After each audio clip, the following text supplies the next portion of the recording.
Ndabasuhuje kandi nanone mbahaye ikaze kuri Kigali Tube. Mwe mudahwema kutwereka ko mukunda ibiganiro tubagezaho umunsi ku wundi, natwe rero niko tudahwema kubagezaho amakuru aba agezweho, yaba ari mabi cyangwa se meza muri iyi si y'imyidagaduro.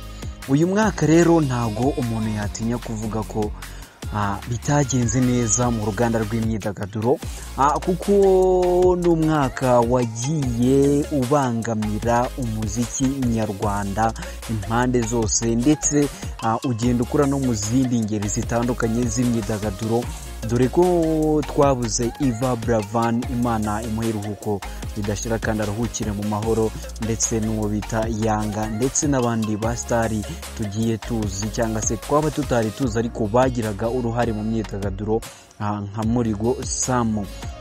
Ubu rero muri iki gitondo nibwo inkuru mbi yatangajwe kuva muri Country Record. Country Record ni studio cyangwa se inzu itunganya umuziki ndetse ikanawukora neza, irimo ba producer bazwi kandi bakunzwe na buri umwe wese muri iki gihugu, dore ko bagiye begukana ibihembo bitandukanye nka Best Producer of the Year.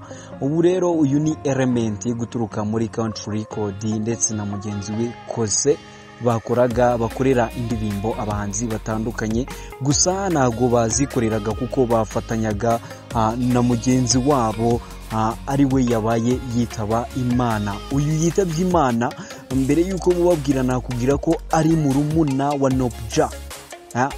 Nopja ni manager wa Country Record cyangwa se umuyobozi, ndetse akaba yaranashinze Country Record na Country FM. Rero yitwaga amazina ye bwite ni Niyonkuru Jean Claude, akaba yarazwi ku izina rya Kinyoni cyangwa se Kinyoni bitewe nuko wabivuga. Yitabye Imana muri iri joro ryo kuwa 17 November 2022. Uyu rero akaba ari itangazo ryashyizwe hanze na Country Record kuri uyu wa 18 mu gitondo cya kare. Rero uyu twababwira ko yari afite uruhare rukomeye cyane muri iyi si yacu y'imyidagaduro, aho yagendaga akora ibintu bigiye bitandukanye, dore ko hari indirimbo yagizemo uruhare kugira ngo zibe zimeze neza, yaba production ndetse no kuzandika.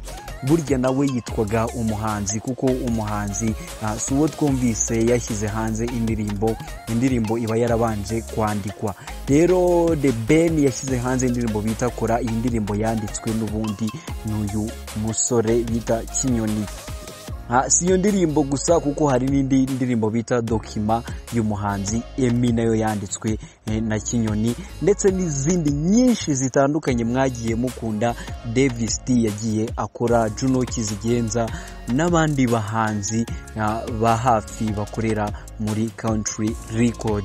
Uyu musore rero yatangaga umusanzu uremereye cyane nk'uko mumaze kubyumva, haba mu kwandika indirimbo, mu kuzitunganya, ndetse no gufasha abahanzi batandukanye mu kwagura ibitekerezo mu buryo bw'umuziki wabo bagenda bakora.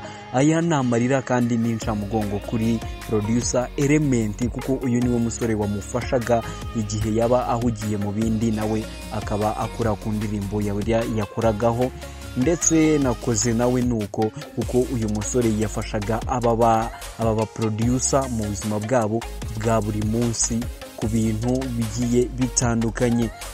Uyu musore rero nyine yarakiri muto, uretse no kuba ari uruganda rw'imyidagaduro ruhombye, n'umuziki muri rusange urahombye, ariko n'igihugu gihombye imbaraga, kuko yarakiri muto. Ntago yabura imishinga yindi myinshi yari afite yagombaga kutugezaho. Iyi rero ni update twabahaga, hatagira ubuza kubacanga ku nkuru y'incamugongo kuri Element ndetse na Country Record. Twe twababwira ngo nimukomeze kwihangana, kandi tukaba twabwira Niyonkuru Jean Claude uzwi nka Kinyoni ngo rest in peace, naruhukire mu mahoro, Imana imwakire mu bayo.